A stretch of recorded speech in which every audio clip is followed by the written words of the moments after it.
Successfully introducing and integrating laterals into our firms is something so many of us are challenged with in our work, whether it's finding and presenting the talent to firm leadership or helping to acclimate new laterals, be it one partner at a time to the firm, or whether, similar to the challenge Morgan Lewis faced, integrating hundreds of new attorneys who join as part of a significant merger.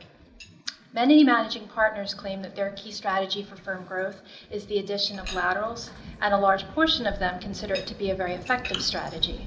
So as an industry, the legal profession is continually forcing firms to find the most effective ways to introduce and expediently integrate new talent into their firms.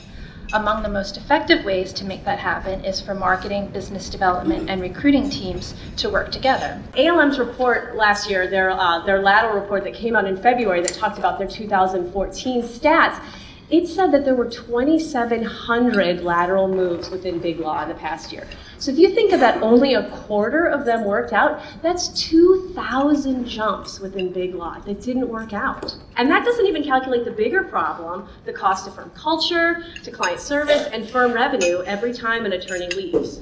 Recruiting is a big part of our business strategy, and so we try to never start too early in terms of, we have regular calls to talk about who's in the pipeline, what the strategic priorities are for candidates across the country, what types of people that Cathyann is looking for, so that we can kind of have that in the back of our minds as we're having additional conversations with practice group leaders and department chairs, and kind of understand what Cathyan's got going on in the background, so that we can, allow that to influence some of the planning and the strategic conversations that we have.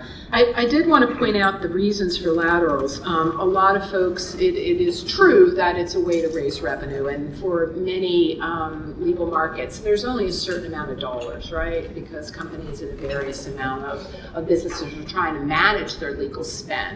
So beyond that, raising revenue, the 3 or 4 things I think about is, am I adding bench depth to an office or a practice group? Am I realizing that either we have work on the table or we think the market is maturing in ways where I think more people in that practice area are really helpful to us? And again, the marketing team sometimes does some of that research with me. The second is that when we look at our practice groups, or we look at certain business sections or industry sections of our practice, we really try to determine, is there a need for somebody else, that somebody that does something? I'll take patent prosecution. If I'm seeing a lot of electrical engineering mature, I need more electrical engineers. So is everybody in America looking for electrical engineer patent lawyers. So we're adding bench depth, but we're adding it in particular puzzle piece areas and additives to our practice. The other piece that has a strategy is, where's our footprint? Who are we? Are we trying to mature our work out west? Are we trying to grow our New York office, which we opened a few years ago? So you look at the strategy, and traditionally I have some conversations with the marketing team, because they're really also looking at where we've had wins, where we've had losses in our client interviewing, where we're learning that clients, when we ask the right questions, that there's additional work to be had.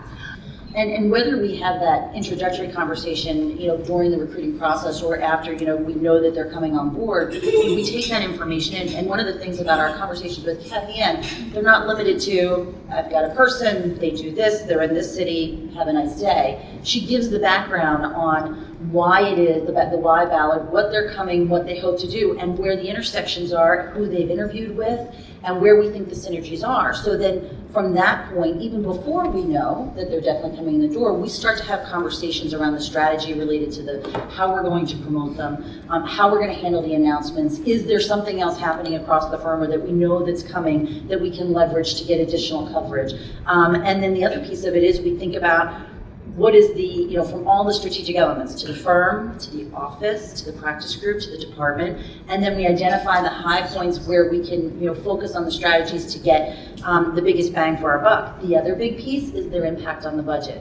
We budget for marketing expenses, sponsorships, events, attendance and speaking engagements, and while there is a certain amount of those items that are budgeted for on an FTE basis as part of the budgeting process that the firm will go through, there are a large number of things that these candidates have been supported in at their prior firms, and they expect that same support, and oftentimes those are big dollars.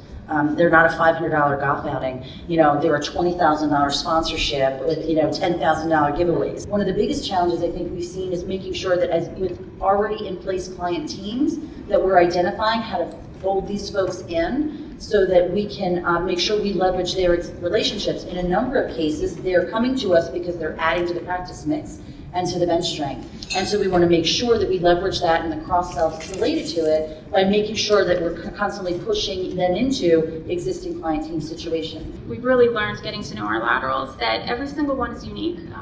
Their presence at the firm, it creates a number of different opportunities, and they're there for the taking, and we really work hard to cultivate those opportunities to better serve our clients. And finally, what we consider our secret sauce is we stay connected, as the Ballard team has also shared. Beyond the lateral, their primary responsibility to successfully transition their clients and successfully transition their matters to the new platform. We recognize that they're dealing with a new firm. There's a brand new culture that could be drastically different from the culture that they're coming from, and all new colleagues. And we're a large firm, and there's a lot of new people to get to know.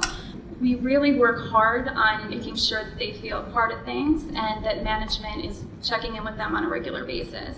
As legal marketers, the way I look at it is we serve at least 5 different audiences in all of the marketing and communication that we put out there. We have clients who are our target audience. We have prospective clients. We have lateral candidates. We have law students, and we have the media.